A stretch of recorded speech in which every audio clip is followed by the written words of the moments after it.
গণভোটের পক্ষে, হ্যাঁ এর পক্ষে থাকবো, এবং যদি জনগণ আমাদেরকে নির্বাচিত করে, আমরা যদি দায়িত্ব পাই, তাহলে এই যে কমিটমেন্ট, আমাদেরকে কমিটমেন্টটা রক্ষা করতে হবে। কারণ গণ অভ্যুত্থান একটা কমিটমেন্টের মধ্য দিয়ে হয়েছে, এবং গণ অভ্যুত্থান পরেও আমরা একটা কমিটমেন্টের মধ্যে দিয়ে গিয়েছি। কিন্তু বাংলাদেশের আমরা জানি রাজনীতির ইতিহাস হচ্ছে প্রতিশ্রুতি ভাঙার ইতিহাস। আমাদের এইখানেও সিনিয়র রাজনৈতিক নেতৃবৃন্দ রয়েছে। 90-এর গণ অভ্যুত্থানের কথা আপনারা জানেন, সেখানে কিন্তু কমিটমেন্ট ব্রেক করা হয়েছিল। তো এর ফলাফল কিন্তু আসলে ভালো হয়নি।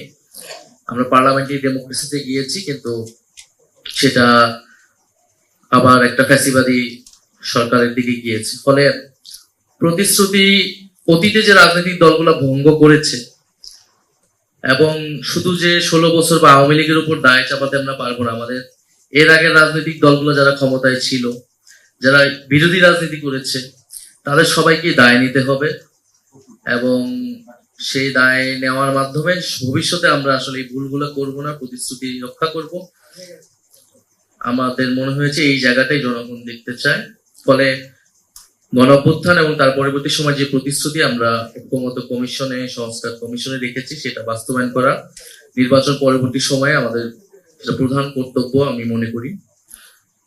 দ্বিতীয় জায়গাটা আমি আসবো যে আজকের এই ডিবেটের স্পেসিফিক, আমি যতটুকু জানি যে 3টা জায়গা ছিল আমাদের। তো এছাড়া 24 দফায় আমাদের পার্টির প্রত্যেকটা বিষয় অনুযায়ী আমাদের ভিশনটা দেওয়া আছে। আমি যেহেতু সময় অল্প, আমি ওই 3টা জায়গাতে আমি গুরুত্ব দিতে চাই। একটা হচ্ছে সরকার, সুশাসন এবং দুর্নীতি, দ্বিতীয়ত আইন শৃঙ্খলা, এবং তৃতীয়ত মিডিয়া ফ্রিডম এবং আমাদের যে সিভিক রাইটস, নাগরিক অধিকার প্রশ্নে।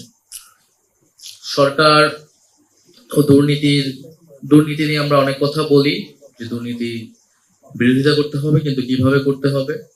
দুর্নীতি দমন করতে হলে সবচেয়ে গুরুত্বপূর্ণ যেটা, সেটা হচ্ছে অ্যাকাউন্টেবিলিটি নিশ্চিত করা, জবাবদিহিতা এবং স্বচ্ছতা। এই 2টা জায়গা যদি আমরা নিশ্চিত করতে না পারি, আমরা আসলে দুর্নীতি দূর করতে পারবো না। এবং আমার একটা অভিজ্ঞতা যেহেতু হয়েছে গণঅভ্যুত্থান পরবর্তী সরকারে থাকা, ভিতর থেকে এই সময়টা দেখেছি যেখানে কোনো প্রশাসন ছিল না, এই প্রশাসন আবার রিঅর্গানাইজ হয়েছে, একই সাথে দুর্নীতির চক্রগুলো কিভাবে রিঅর্গানাইজ হয়েছে।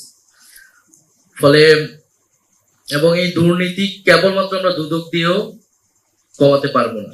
এটা রাষ্ট্রের সব জায়গায়, আপনার বিচার বিভাগ, পুলিশ, ব্যুরোক্রেসি, সব জায়গায় যদি আমরা এই প্রতিষ্ঠানগুলোকে প্রতিষ্ঠান হিসেবে কাজ করতে দিতে পারি এবং অ্যাকাউন্টেবিলিটি, জবাবদিহিতা নিশ্চিত হয়, সেটা তাহলেই দুর্নীতি কমানো সম্ভব।